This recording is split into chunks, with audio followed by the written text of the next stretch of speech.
There is a specific kind of silence that follows the realization. It is a heavy, suffocating silence. The moment you discover that the soul you share a quantum signature with, the one who cracked your heart wide open, has chosen someone else. For the anxious heart, this is not just a heartbreak. It feels like a spiritual betrayal. It feels as though the universe has played a cruel, elaborate trick on your sanity. You are left holding the immense weight of a profound, undeniable connection, while your unawakened counterpart walks away seemingly untouched into the arms of a third party. You watch them build a life, or a facade of a life, with someone who does not and cannot know the depths of their soul the way you do. And in the quiet hours of the night, your mind spirals. You ask the agonizing questions. Was any of it real? Am I entirely delusional? Why are they enough? And why was I too much? If you're listening to this, you are likely exhausted. You are deeply tired of the waiting. You are tired of the spiritual cliches that tell you to just send them love and light. You do not need false hopium today. You need the truth. You are a sophisticated soul. You understand that this is not a normal breakup, but the pain is paralyzing you. You need to understand the mechanics of this agonizing dynamic so you can finally step out of the crossfire, stop waiting, and reclaim your own sovereignty. Today, we are going to dismantle the illusion of the third party. We are going to explore the psychology and the spiritual physics of why the avoidant soul makes this choice, what they are truly experiencing in the dark, and how you, as the holder of space, can fundamentally shift your energy to find absolute peace.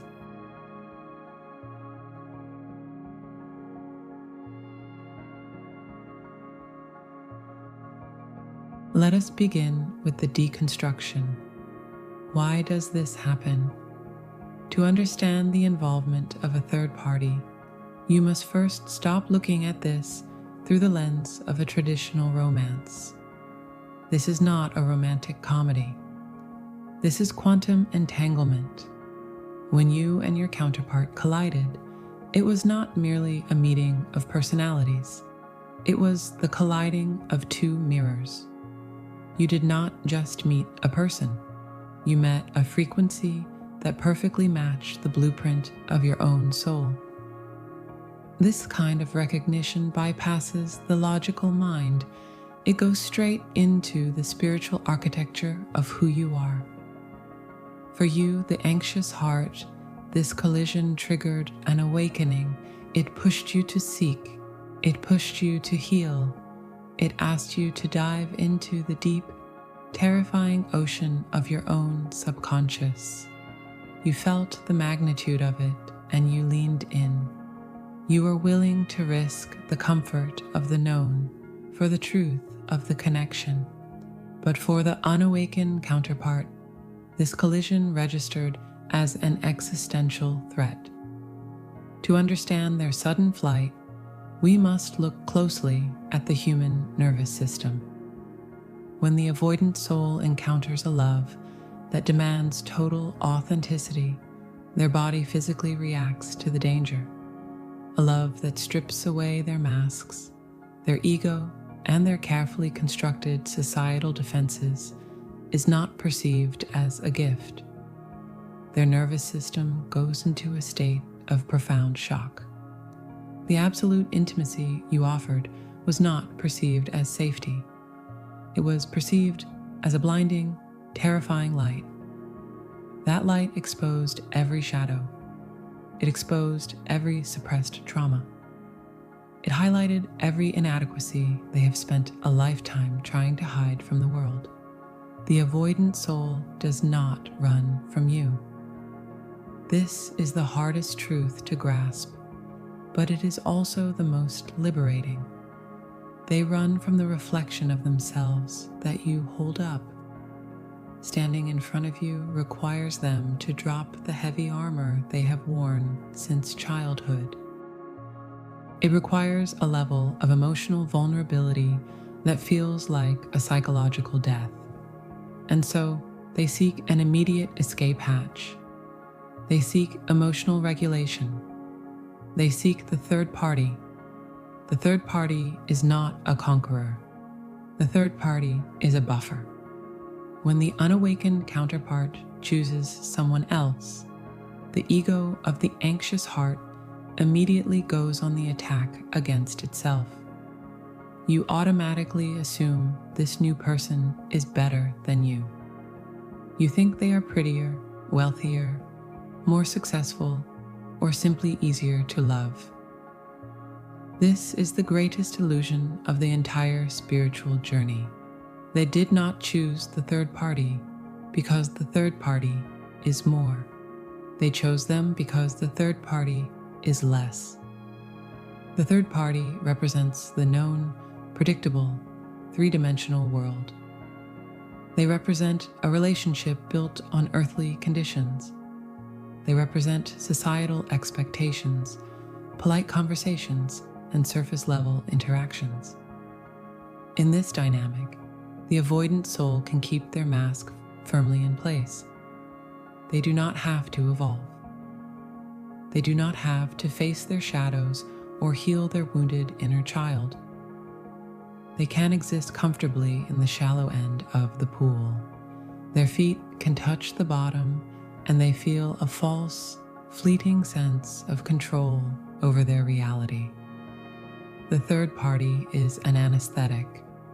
It is a numbing agent used to quiet the overwhelming, demanding frequency of your quantum connection. When the volume of your shared soul signature becomes too loud, they use the third party to turn down the dial. But here is the spiritual truth about anesthetics. They always wear off. The numbness is only ever temporary. What is the avoidant soul truly experiencing in this karmic relationship? From the outside, their life may look perfectly happy. Through the highly distorted lens of social media or mutual acquaintances, they seem to have moved on. But quantum entanglement cannot be severed by a marriage certificate. It cannot be broken by a mortgage, a shared bank account, or a change in relationship status. Inside the dynamic with the third party, the unawakened counterpart experiences a haunting, hollow space. They have chosen comfort over truth, and the soul always knows when it is living a lie. They will experience moments of profound cognitive dissonance. A passing scent on the street, a stranger's laugh, or a specific song will unexpectedly trigger the energetic chord you share. In an instant, the memory of your frequency will flood their nervous system. They are living a life of quiet desperation. They are trying to force a square peg into a round hole. They are constantly wondering why the perfect earthly life feels so remarkably empty. But we must also look at your mirror. Why did you manifest this painful phase? Why did your reality orchestrate this exact scenario? As the holder of space, you are highly evolved, yet you are still carrying the subconscious frequency of unworthiness. The universe is a flawless mirroring system. The third party is a manifestation of your own deepest, unhealed wounds. It is the physical projection of your core fear that you are ultimately replaceable. It brings to the surface your hidden belief that you are not truly chosen. It triggers your deepest terror of abandonment. The universe allows this painful triangle to form not to punish you. It does not want to see you suffer. It allows this to force the poison out of your system. You cannot heal a wound you refuse to look at. The third party forces you to look at your own shadows, demanding that you stop waiting and finally choose yourself.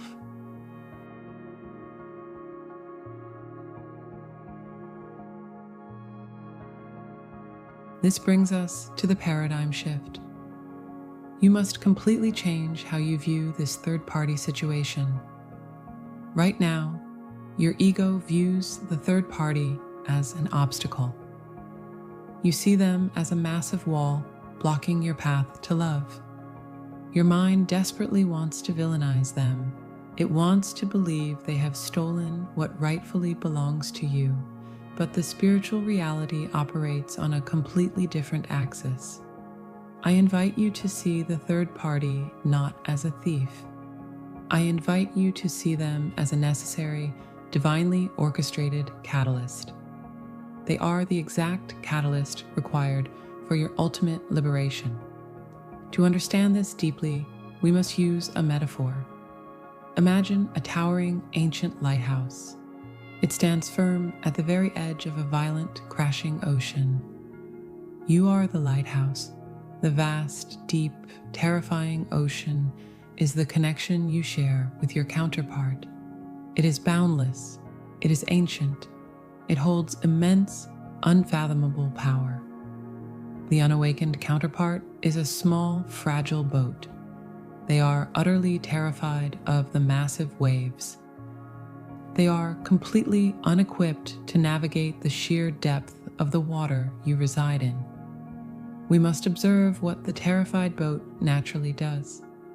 It desperately paddles away from the open ocean. It seeks the nearest, easiest inlet. It paddles into a shallow, slow-moving, muddy creek to escape the storm.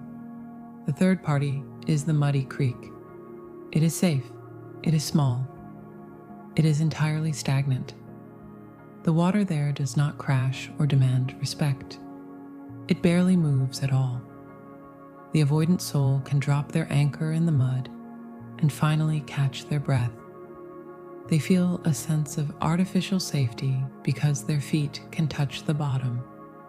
As the lighthouse, your immediate instinct is to panic. You watch the boat retreat into the shallow water. Your anxious heart wants to leave its solid foundation. You want to wade into the mud, grab the boat, and drag it back into the magnificent ocean. You want to prove to them that the open water is beautiful. But here is the universal law you must accept today. You cannot leave your post. If you abandon your foundation of stone to save them, your light goes out. You compromise your own structural integrity. If you chase them into the muddy creek, you both drown in the dark. The avoidant soul needs the third party. You must let this harsh truth wash over you and settle in your bones. They desperately need to experience the stagnation of that shallow creek. They need to play out their specific karmic contracts with this person. They need to live in the confined space of a three-dimensional, conditional relationship. They need to realize, through their own painful trial and error, that running from the ocean does not cure their fear of water. You cannot learn this lesson for them. You cannot bypass their spiritual curriculum. In the muddy creek, the water eventually grows stale. The initial relief of escaping the storm always fades into a quiet, suffocating boredom. The avoidant soul will eventually look around at the shallow water and remember the profound majesty of the ocean.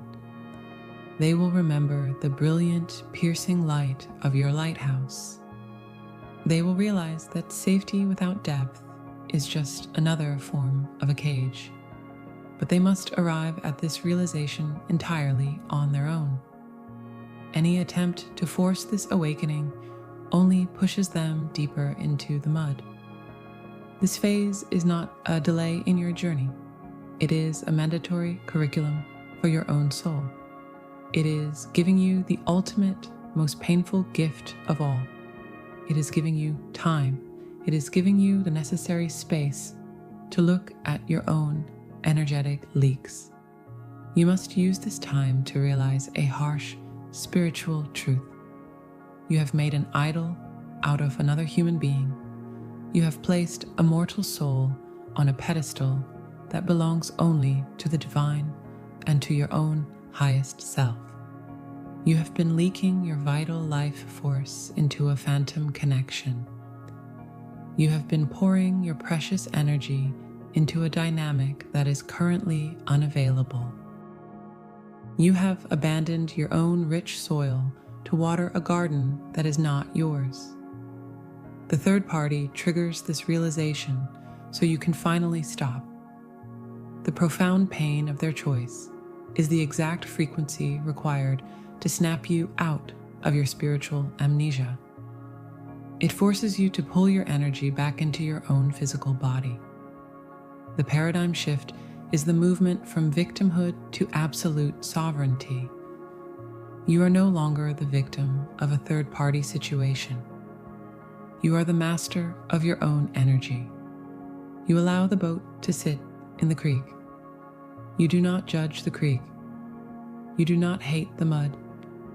You simply stand tall on your bedrock. You keep your light burning brilliantly for yourself. You trust the gravity of your own truth. You finally realize that a lighthouse does not chase boats. It simply shines.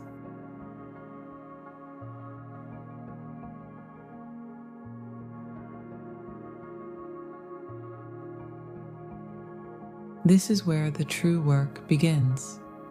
You are solvent and sophisticated enough to know that waiting is a low vibrational state.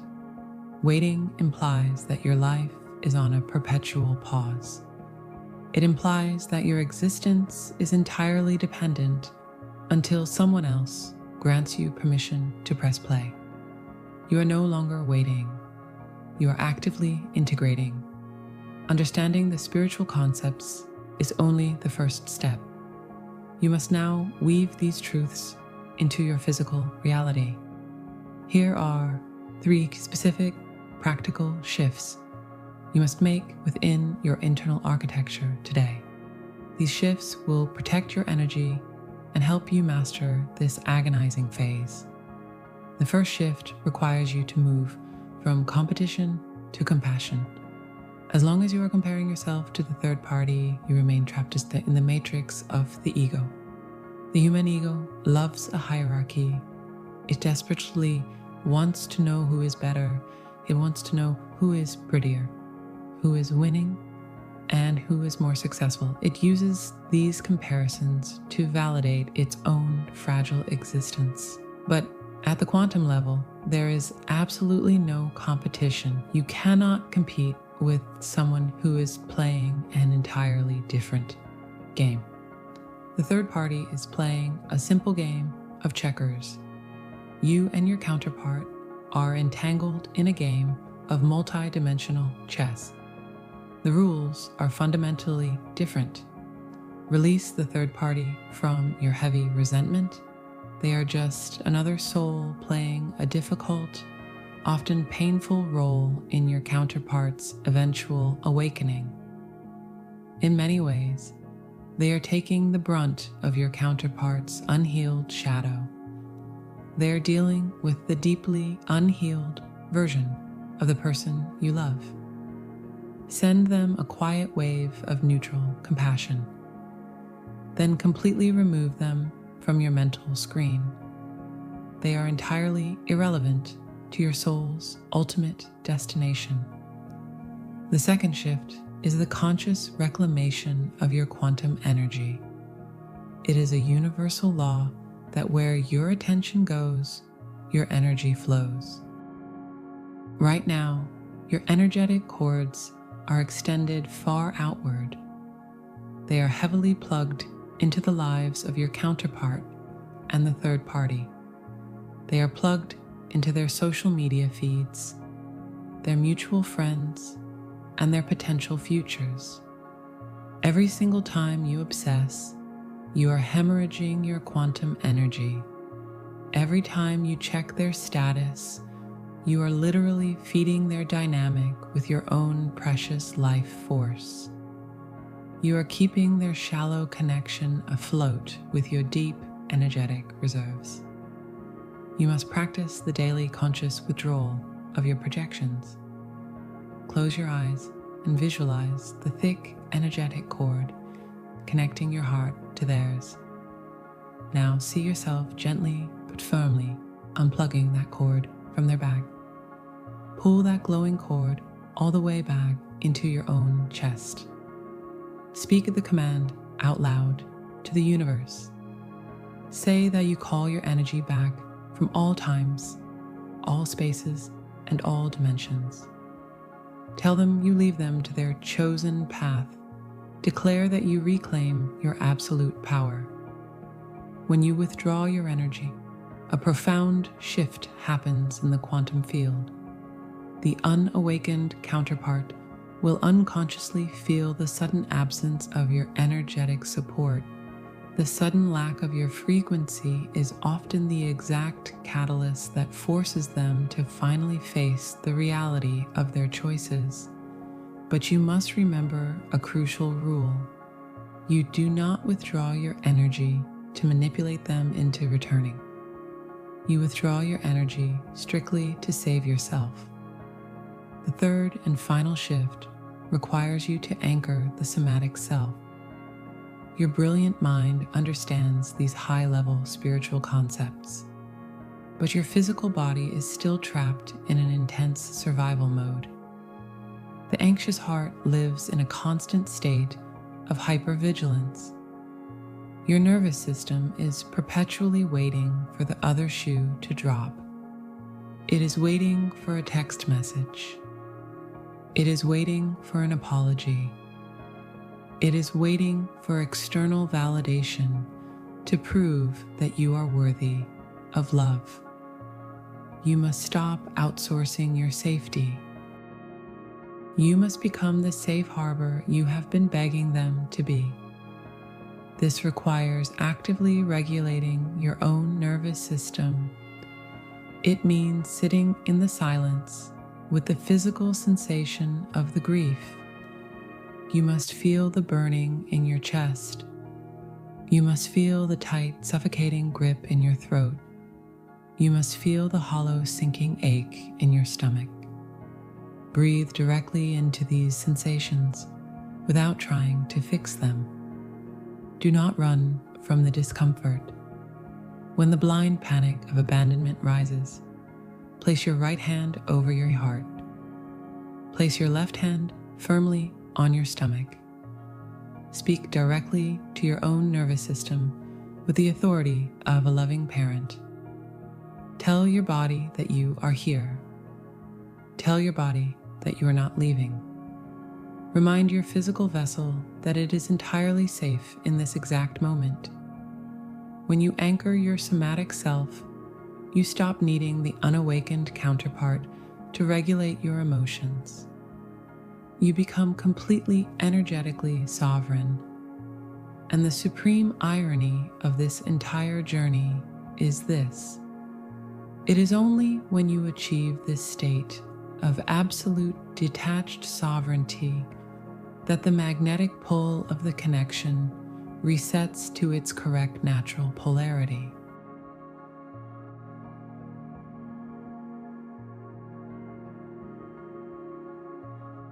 You are the holder of a profoundly rare frequency. Do not cheapen your journey by fighting in the dirt for a love that is currently choosing the illusion of safety over the gravity of truth. Let them have their shallow creek. Let them learn the lessons they contracted to learn. Let the third party play their temporary role. You have a much grander assignment. Your assignment is to master yourself. Your assignment is to realize that the agonizing pain of this separation was never meant to destroy you. It was the fire required to burn away everything you are not. You are not the frantic, anxious seeker. You are the ocean, and the ocean does not beg the rivers to return. It simply rests in its own vastness, knowing that eventually all water finds its way home. If this message brought you clarity today, I invite you to subscribe and join a community of souls dedicated to deep, authentic integration. Leave a comment below with the words, "I reclaim my energy," to anchor this shift into your physical reality. Until next time, protect your peace and trust the gravity of your own truth.